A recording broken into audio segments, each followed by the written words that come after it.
তো good morning বন্ধুরা, তোমরা সবাই কেমন আছো? আশা করি ভালো আছো, আমিও ভালো আছি। আজকে আর একটি নতুন ভিডিও নিয়ে চলে এলাম, আশা করি তোমাদের ভালো লাগবে।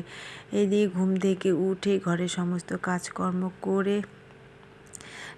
কাজকর্ম কিন্তু অফ ক্যামেরা করেছি, তোমাদের কাছে শেয়ার করলাম না, কারণ আজকে শিব পুজো, এর জন্য তাড়াতাড়ি পুজো টুজো করতে হবে।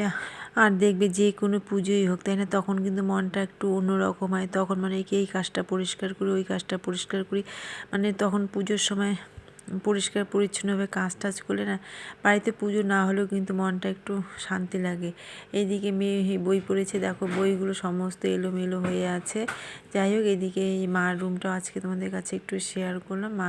আর এদিকে পুরো ঘর দুয়ার পরিষ্কার করে পুরো উঠোন পরিষ্কার করে ধুয়ে নিয়েছি, কারণ পুজোর দিন একটু উঠোন জল দিয়ে ধুলে ভালো লাগে, কারণ এটা তো পাকা উঠোন, এর জন্য জল দিয়ে ধুয়ে নিয়েছি। আর মাটির উঠোন হলে তো গোবর মাটি দিয়ে লেপতে হতো, তাই না। এদিকে সমস্ত জামা কাপড় কাচাকুচি কমপ্লিট। এখানে জুতোও ধুয়ে দিয়েছি, এটা ঘরের জুতো। যাই হোক, আর এখানে কম্বলগুলো রোদে দিয়েছি। যাই হোক, সমস্ত কাজকর্ম করে এখন ঠাকুর ঘরে চলে এলাম। মা আবার সকালবেলা স্নান করে, যাই হোক সকালবেলা মার যা যা কাজ মা করে টোরে মন্দিরে গেছে।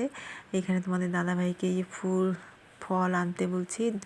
যাই হোক, তোমাদের দাদাভাই বাজার থেকে বেলপাতা ফল টল নিয়ে আসছে। এখন এই ঠাকুরঘর ভালো করে মুছে টুছে ঠাকুরের বাসন মেজে তারপরে কিন্তু পুজোর আয়োজন করতে হবে। এইদিকে কিন্তু 12:30টার মতো বেজে গেছে, পুজো দিব, তারপরে আবার কিন্তু ভাত রান্না করতে হবে। জানি না কখন রান্না হবে। এদিকে তোমাদের দাদাভাইকে ইশারা করে বললাম আজকে কিন্তু খেতে খেতে 2টো বেজে যাবে, তাই এভাবে বললাম। তা তোমাদের দাদাভাই বললো ঠিক আছে, তুমি ভালো করে পুজো মানে তোমার সুবিধা মতো পুজোটা দাও ভালো করে, এখন খাবার আজকে দেরি হলেও কোনো ব্যাপার না। এর জন্য যাই হোক আস্তে ধীরে শান্তিতে পুজোটা দিচ্ছি, কারণ আজকে শিব পুজো, তাই না, ভালো করে পুজো না দিলেও ভালো লাগবে না। এদিকে মা কিন্তু রেডি হয়ে মা মন্দিরে গেছে। যাই হোক, এদিকে পুজো টুজো দিয়ে তারপরে কিন্তু সবজি কেটে কুটে রান্না বান্না করতে হবে। যাই হোক, এদিকে কিন্তু বাবা আবার স্নান হয়ে গেছে, বাবা এখন ঘরের মধ্যে শুয়ে আছে। কিন্তু সবসময় তো একই টাইম হয় না, তাই না, আজকে একটু পুজো, আজকে এই জন্য ভাবছি পুজো টুজো দিব, রান্না দেরি হলে হবে। আর অনেকেই বলে শিব ঠাকুরকে নাকি ধুনো দেওয়া যায় না, কিন্তু আমি কিন্তু শিব ঠাকুরকে ধুনো দিইনি, যাই আর অন্যান্য ঠাকুরকে ধুনো দেখিয়েছি। আর এখানে এখন বাড়ির পুজো করবো। সন্ধ্যাবেলায় ফিরে এলাম, মেয়ে বই পড়লো, টিচার মাত্র চলে গেল। এখন মেয়ে একটু রেস্ট করে এখন আবার বই নিয়ে বসলো। আর মেয়ে তো মেলা যাওয়ার কথা বানা বসলো, তাই মেয়েকে বললাম যে বাবা মেলা কেবল শুরু হলো, আজকে যেতে হবে না, অন্য দিন যাবে। তবু তোমাদের দাদাভাইকে ফোন করলাম যে মেয়ে মেলায় যেতে চায়। তোমাদের দাদাভাই বললো যে তোমরা আসো।